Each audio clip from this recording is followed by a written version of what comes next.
17,000 करोड़ का order book, record breaking Q2 result, margin 20% से ऊपर एंड कंसिस्टेंट डेट रिडक्शन। और सबसे सरप्राइजिंग बात, 99% इन्वेस्टर्स को इस सब के बारे में पता ही नहीं, क्योंकि सबकी नजरें सुजलॉन, टाटा पावर और अदानी पावर पर ये विंड एनर्जी कंपनी चुपचाप वेस्टास और सीमेंस जैसी ग्लोबल कंपनीज को इंडिया में चैलेंज कर रही। इतना ही नहीं, इस कंपनी के पास एक सीक्रेट स्ट्रेंथ है जिसके बारे में मार्केट में कोई बात ही नहीं कर रहा। बट आज के इस वीडियो में हम डिटेल में कवर करेंगे इस अंडररेटेड स्टॉक आइनॉक्स विंड की कंप्लीट रिन्यूएबल एनर्जी स्टोरी को। हम स्टेप बाय स्टेप डिस्कस करेंगे आइनॉक्स विंड का पूरा बिजनेस मॉडल, Q2 के स्ट्रॉन्गेस्ट एवर रिजल्ट, मैनेजमेंट का फाइनेंशियल ईयर 26 के लिए एग्रेसिव ग्रोथ आउटलुक, इस बिजनेस के मेजर रिस्क और वो सीक्रेट वेपन जिसके बारे में मार्केट में बहुत कम लोग बात कर रहे हैं, लेकिन जो इस कंपनी को लॉन्ग टर्म इन्वेस्टर्स के लिए बहुत अट्रैक्टिव बेट बना सकता है। और साथ ही हम डिस्कस करेंगे कि क्या ये स्टॉक टेक्निकल एनालिसिस के बेसिस पर एंट्री करने के लिए तैयार है। So watch this video till the end, because इस वीडियो में आपके लिए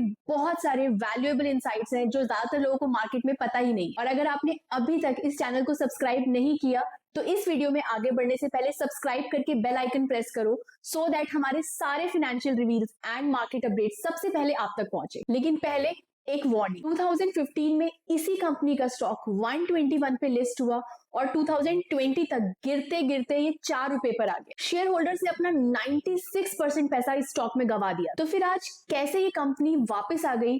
क्या ये ग्रोथ सस्टेनेबल है या फिर से एक ट्रैप? इसके लिए आपको समझना होगा इस कंपनी का पूरा स्टोरी। तो चलिए शुरू से शुरू करते हैं। मोस्ट पीपल डोंट नो कि आइनॉक्स विंड सिर्फ एक टरबाइन मैन्युफैक्चरर नहीं है, बल्कि ये एक पूरा इकोसिस्टम बिल्ड कर रहा है। सोचो, अगर एक कंपनी खुद टरबाइंस डिजाइन और मैन्युफैक्चर करे, खुद विंड फार्म्स इंस्टॉल करे, खुद 25 साल तक मेंटेन करे और खुद ही रिन्यूएबल एनर्जी बेचकर पैसा कमाए। ये मॉडल यूरोप और चाइना के जायंट्स फॉलो करते हैं।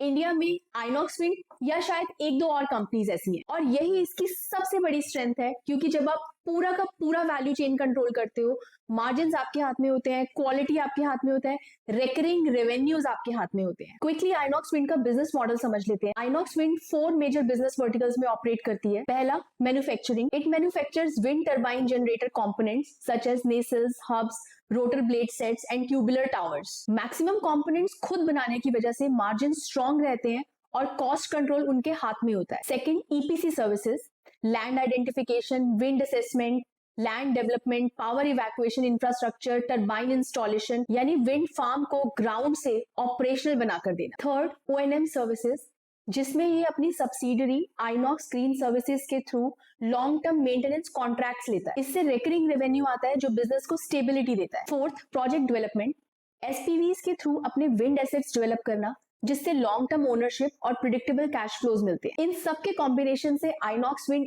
एंड टू एंड सॉल्यूशंस देता है कॉर्पोरेट्स, यूटिलिटीज, पीएसयूज, आईपीपीज और रिटेल एनर्जी इन्वेस्टर्स सबके लिए। पर इन सभी बिजनेसेस में से सबसे पावरफुल कौन सा है, ये अभी हम थोड़ी देर में डिटेल में समझेंगे। अब बात करते हैं Q2 रिजल्ट्स की। FY26 में कंपनी ने हिस्ट्री का स्ट्रॉन्गेस्ट Q2 डिलीवर किया है with a revenue of 1119 crore compared to 733 crore in September FY24, delivering a 53% year-on-year revenue growth and 35% quarter-on-quarter revenue growth. Similarly, profits have grown 44% year-on-year and 24% quarter-on-quarter. So not bad at all. और balance sheet भी strong हो रही है, borrowings नीचे आ रही है, reserves बढ़ते जा रहे हैं, यानी ग्रोथ के साथ साथ कंपनी फाइनेंशियली डिसिप्लिन भी बन रही। पर सिर्फ नंबर से ये स्टोरी अभी भी इनकम्प्लीट है। असली स्टोरी समझने के लिए समझते हैं इस कंपनी की हिडन स्ट्रेंथ। सब देखते हैं टरबाइन सेल्स, पर असली पैसा कहाँ है?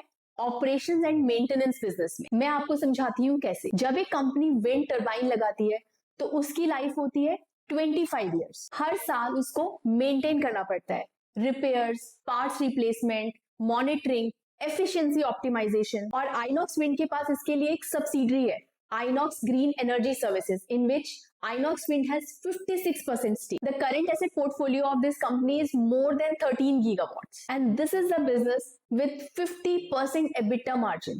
जी हाँ, 50%. So जहाँ मैन्युफैक्चरिंग में 20% के मार्जिन हैं, वहाँ ऑपरेशन एंड मेंटेनेंस में 50% के। Also, the O&M business model focuses on long-term contracts lasting 10 to 25 years, predictable cash flows, low capital requirement and high switching cost, यानी customers easily service provider switch नहीं करते। ये एक annuity business है, just like insurance companies. और सबसे मस्त बात, जितने ज्यादा विंड टर्बाइन्स इंडिया में इंस्टॉल होंगे उतना इनका O&M बिजनेस ग्रो कर सकता है। और इस बिजनेस को लेके मैनेजमेंट का प्लान काफी एग्रेसिव है। हर साल multiple gigawatts of capacity add करनी है थ्रू ऑर्गेनिक और inorganic routes. So the company is really working towards an ambitious vision of making Inox Green India's largest O&M। पर अब इससे भी इंपॉर्टेंट बात, मैनेजमेंट का बिजनेस को लेकर ग्रोथ आउटलुक। आइनॉक्स सिर्फ अच्छा परफॉर्म ही नहीं कर रहा, लेकिन मैनेजमेंट फ्यूचर के लिए ऑलरेडी बैटलफील्ड भी प्रिपेयर कर चुकी है। मैनेजमेंट ने FY26 में एग्जीक्यूशन टारगेट दिया है 1.2 गीगावाट का, जिसमें से H1 में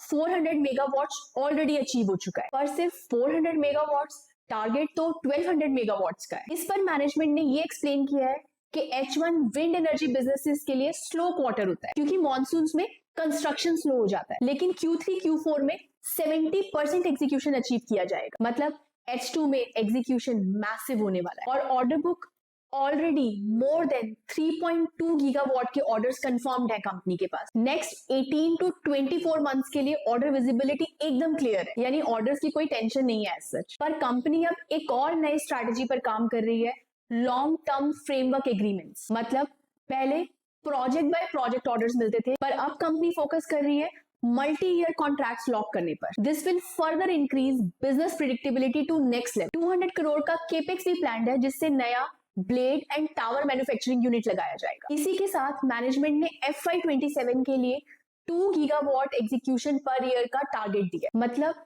करंट कैपेसिटी से डबल। पर रुको, ये सब सुनकर लगता है परफेक्ट इन्वेस्टमेंट है, पर नहीं, हर इन्वेस्टमेंट में रिस्क होता है।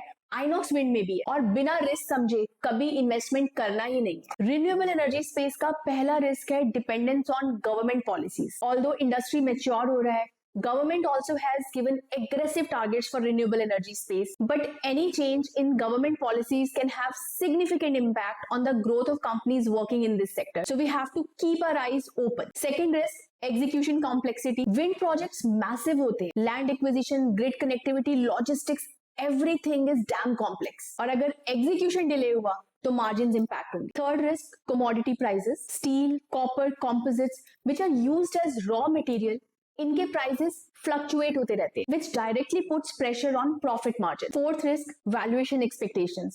स्टॉक ऑलरेडी काफी रन अप ले चुका है, तो अगर नेक्स्ट 2 क्वार्टर्स में एग्जीक्यूशन मिस हुआ तो स्टॉक के प्राइस पर काफी प्रेशर आएगा। एक और बात जो मेन स्ट्रीम मीडिया मिस कर रहा है, आइनॉक्स ग्रुप में कॉर्पोरेट रीस्ट्रक्चरिंग चल रही है। आइनॉक्स ग्रीन के EPC और सबस्टेशन बिजनेस को डीमर्ज किया जा रहा है and it will go into Inox Renewable Solutions Limited. This will help improve the ROE and ROCE numbers of Inox Green. Management के हिसाब से इस रीस्ट्रक्चरिंग से सिग्निफिकेंट वैल्यू अनलॉक हो सकती है, और कुछ एनालिस्ट तो एस्टिमेट कर रहे हैं 500 to 800 करोड़ का वैल्यू अनलॉक। लेकिन ये नंबर्स एग्जीक्यूशन रिस्क और फाइनल अप्रूवल्स पर डिपेंड करेंगे। डीमर्जर के लिए शेयर होल्डर अप्रूवल ऑलरेडी हो चुका है। एक बार टेक्निकली भी समझ लेते हैं आइनॉक्स विंड चार्ट्स पे क्या बोल रहा है। As per its technical chart, ये स्टॉक अभी करेक्शन और कंसोलिडेशन फेस में चल रहा है, तो इस स्टॉक में एंट्री करने की कोई जल्दबाजी नहीं करनी है। याद रखिए, ग्रेट कंपनीज में भी गलत टाइम पर एंट्री आपके रिटर्न्स खराब कर देती है। सो टू कंक्लूड, कंपनी की स्टोरी स्ट्रॉन्ग है, नंबर सॉलिड है, ऑर्डर बुक